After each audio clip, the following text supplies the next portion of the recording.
Je vais trouver une solution. C'est une bonne idée, ça. J'aurais pu l'avoir, cette idée. Ah, tu vas trouver la solution. Là, je vois plus qu'une solution. Ce n'est que le début. Patrick Longchamp. Voilà, bonjour à toutes et à tous. Très très heureux de vous retrouver comme tous les mercredis midi pour Ce n'est que le début. Je vous rappelle que nous sommes en direct sur Facebook Live et que nous vous retrouvez sur YouTube dès cet après-midi si vous voulez voir le replay ou en podcast bien évidemment sur toutes les bonnes plateformes et sur Sun pour écouter le replay de cette émission. Ce n'est que le début, on s'intéresse au bien manger aujourd'hui, au bien manger ensemble. La structure que je reçois s'appelle BAM. On réouvre les terrasses. Alors vous allez me dire, est-ce qu'il y a un lien entre les deux à part manger ou non, il n'y a pas de lien puisque vous n'êtes pas un restaurant, vous n'êtes pas un organisme public qui accueille du public, mais vous travaillez, Simon-Emmanuel Dufour, à BAM, pour bien manger ensemble et proposer des repas de qualité pour les travailleurs, pour les collectivités, hein, c'est ça ? Oui, exactement Patrick, c'est ça. Donc BAM, c'est une entreprise d'insertion pour redonner confiance à des personnes éloignées de l'emploi avec une offre de traiteurs et restauration d'entreprise. Donc effectivement, on ne parle pas de terrasse, on ne parle pas de restauration en terrasse, mais on parle de convivialité. Parce que le fil rouge de BAM, c'est de mettre de la convivialité dans les moments de restauration. Alors, comment est né BAM ? Quel a été le déclic qui vous fait passer, j'ai envie de dire, allez, j'aime bien utiliser cette comparaison, du romantisme au professionnalisme. Non, c'est très bien. On me dit souvent, c'est un projet qui est à la croisée entre l'idéalisme et le pragmatisme. Voilà, en fait, c'est un projet qui est avec des revenus commerciaux au service d'un idéal, effectivement, d'un impact social et environnemental. Je dirais qu'il y a une prise de conscience autour de deux choses. D'une part, notre empreinte environnementale. L'alimentation représente un tiers de nos émissions de gaz à effet de serre. Ok, qu'est-ce qu'on fait avec ça ? On n'a pas forcément d'outils, de tips, etc. Donc, comment BAM peut amener quelque chose ? Dans les entreprises, on amène des déjeuners qui sont faible empreinte environnementale, mais aussi des ateliers de cuisine pour réapprendre à cuisiner, etc. On est en zéro déchet, voilà. Et puis, il y a une prise de conscience aussi sur ce que véhicule cette alimentation. Moi, j'ai passé 1 an aux Philippines et j'ai remarqué que la restauration, c'est universel, en fait. Voilà, ça parle à tout le monde, c'est hyper convivial, tout le monde est touché. Donc, il y a vraiment matière à créer du lien social à travers l'alimentation. C'est la street food des Philippines qui vous a donné un petit peu ce goût, se dire qu'on pouvait s'arrêter un peu partout, n'importe où dans la rue et acheter au coin d'une rue, dans une petite échoppe, de quoi manger et de partager avec celui qui est juste à côté, c'est ça ? Alors, c'est la street food. Après, du coup, BAM fait pas de la street food, c'est de la restauration d'entreprise. Mais c'est cette notion de convivialité, le fait qu'on pouvait trouver quelque chose de qualité à chaque coin de rue. Ouais, c'est ça. Et puis c'est cette dimension que voilà, quel que soit le milieu social, en fait, on est autour de la même table et on partage quelque chose.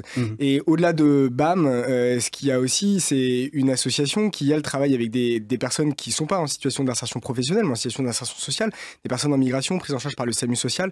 Et là, de la même manière, on travaille sur comment est-ce qu'on peut exploiter cette alimentation, cette restauration pour faire en sorte que les gens se rencontrent, en fait, qu'il y ait une reconnexion à travers l'assiette.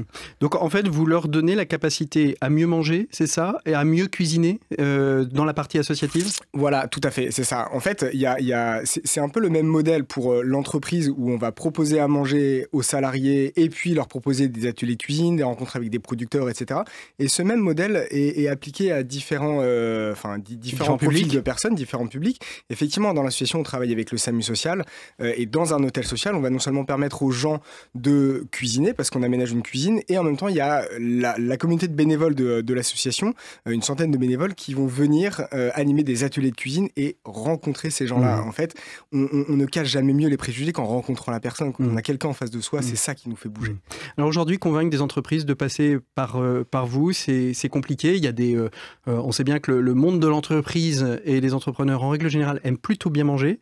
Donc ils ont leurs traiteurs préférés, on ne va pas les citer ici, mais on les connaît tous. Comment est-ce qu'on arrive à se faire une petite place dans ce monde du traiteur et particulièrement dans cette période qui a été, je crois, pour la partie livraison de plateau repas, une période assez faste pour les traiteurs qui ne faisaient plus de mariage. Ils se sont recentrés sur une activité qui était le monde de l'entreprise, qui était en télétravail, où les gens pouvaient quasiment pas manger ensemble. Oui, tout à fait.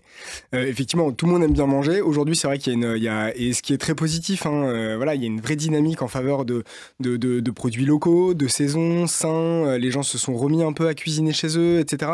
Donc c'est très bien. Il faut amplifier la vague. Donc plus il y a d'acteurs qui travaillent sur ce sujet-là, mieux c'est. Voilà, BAM en est un. Moi, ma conviction, c'est qu'il faut aller vers de la transparence, en fait. Il y a beaucoup de traiteurs qui disent, OK, on fait des produits locaux. Très bien, mais ça veut dire quoi, en fait ? C'est qui les producteurs ? Voilà. C'est ça. Et au-delà de ça, je pense que les plateaux repas sont très bien, mais il manque cette dimension convivialité. On l'a vu pendant le confinement. Tout le monde Comment vous la mettez, cette notion de convivialité? Parce que dans les entreprises, quand il y a des restaurations d'entreprise, etc., il y a aussi de la convivialité. Enfin, je veux dire, j'ai visité quelques cantines d'entreprises qui sont très conviviales, très bien pensées. Oui, des cantines d'entreprise, c'est bien, effectivement, il y a la convivialité, restaurants d'entreprise. Sauf que des restaurants d'entreprise, il y en a pas beaucoup, parce que c'est pour des boîtes à partir de 150, 200 personnes. Voilà, donc il faut aussi un modèle pour les plus petites entreprises. La qualité des produits n'est pas toujours non plus au rendez-vous dans la restauration d'entreprise. Ce qu'il faut, c'est proposer des alternatives pour les entreprises. Donc BAM s'adresse aux entreprises à partir de 60 personnes, voilà, et en mesure d'installer un comptoir de restauration dans leur espace restauration, où il y a quelqu'un qui est au service, qui sert, il y a 2 plats du jour, un VG, un carnet, c'est un service à l'assiette, dans des assiettes trouvées en ressourcerie, dépareillées. Donc c'est simple, c'est bon, et il y a quelqu'un qui est là pour vous expliquer ce qu'il y a dans votre assiette. Alors, on peut leur faire un peu la pub. C'est qui vos clients? Ceux qui ont confiance dans cette dynamique de se dire à la fois on peut agir pour le bien manger, la convivialité, pour préserver la planète et en même temps réinsérer des personnes dans l'emploi. Allez, donnez-nous et nous expliquer comment ils sont convaincus et quel était l'impact pour eux. C'est tout à fait intéressant. Donc là, le projet en lancement, donc des clients, il n'y en a pas encore tant que ça. Il y en a beaucoup avec qui on travaille, donc ceux-là, je vais pas les citer. Par contre, je peux citer Manpower. Manpower, voilà, qui se situe à la Chantrerie. On a installé un comptoir chez eux.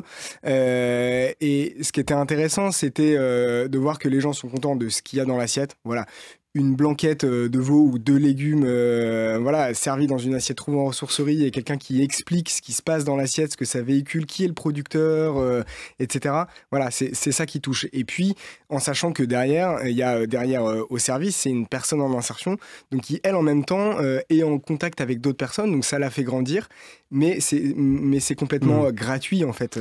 Et tout ça, c'est cuisiné dans une cuisine de collectivité, et puis après, vous transportez dans les différents sites? Ouais, voilà, c'est ça. Donc en fait, là, il y a une cuisine qui est en cours d'aménagement sur un quartier de Bellevue. Voilà, donc c'est un choix de s'implanter sur un quartier prioritaire. Voilà, c'est ça, pour créer de l'emploi là où il y en a besoin. Donc c'est une grande cuisine, c'est un labo culinaire qui fait 250 mètres carrés, qui va permettre de sortir à horizon 2-3 ans 500 repas par jour, et donc d'employer 34 personnes, dont 18 en insertion. Voilà, ça c'est l'ambition. Donc c'est une ambition qui est costaud. On est vraiment sur un mode convivial, mais on va chercher l'industrialisation aussi pour écraser les coûts. Voilà. Alors, quand on a dit ça, aujourd'hui, vos projets de développement, on va vers où? Vous aimeriez aller vers quoi? Sur le projet associatif, il est déjà bien ancré. Il y a encore des projets. Sur le projet entreprise sociale, qu'est-ce qui est en cours de développement? Sur le projet associatif, par exemple? Donc sur le projet associatif, là, comme je disais, on travaille avec le SAMU social pour aménager une cuisine dans un hôtel social où en fait il y a 80 personnes qui sont hébergées là, dont 30 enfants. Voilà, les personnes n'ont pas de quoi cuisiner, donc on aménage une cuisine avec l'aide de bénévoles. Et puis il y a des ateliers cuisine, on va certainement aménager un potager, on va amener des produits aussi parce que c'est situé à Saint-Herblain, c'est assez loin de tout. Voilà, donc là c'est vraiment créer du lien.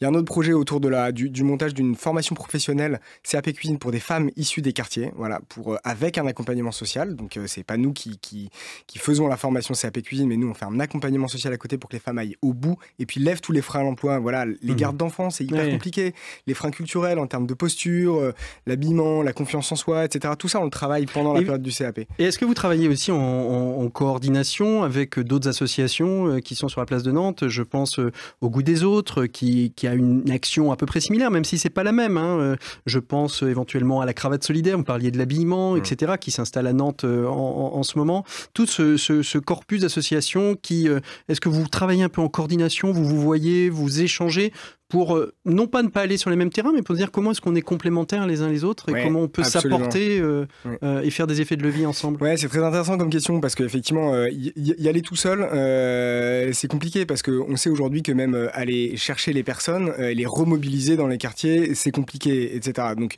BAM travaille et l'association travaille beaucoup avec FAS, la Fondation Gère contre l'exclusion, qui a aussi de la remobilisation de personnes, travaille avec d'autres entreprises d'insertion, avec des chantiers d'insertion aussi aux et forêts vivantes et effectivement le Goût des Autres, etc. pour sourcer ces personnes qui ont un projet professionnel dans la restauration.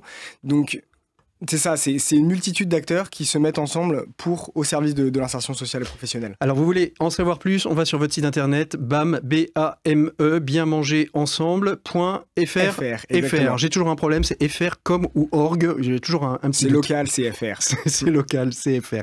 Merci beaucoup Simon Emmanuel Dufour d'avoir été notre invité. Nous, on se retrouve la semaine prochaine avec notre invité qui nous parlera d'adressage des pays en voie de développement. Vous ne savez pas ce que c'est? Moi non plus, on le découvrira ensemble. Rendez-vous sur Ce n'est que le début de mercredi prochain à 12h30. À très bientôt, au revoir. Ce n'est que le début, en replay et en vidéo sur myson et le sonunique.com.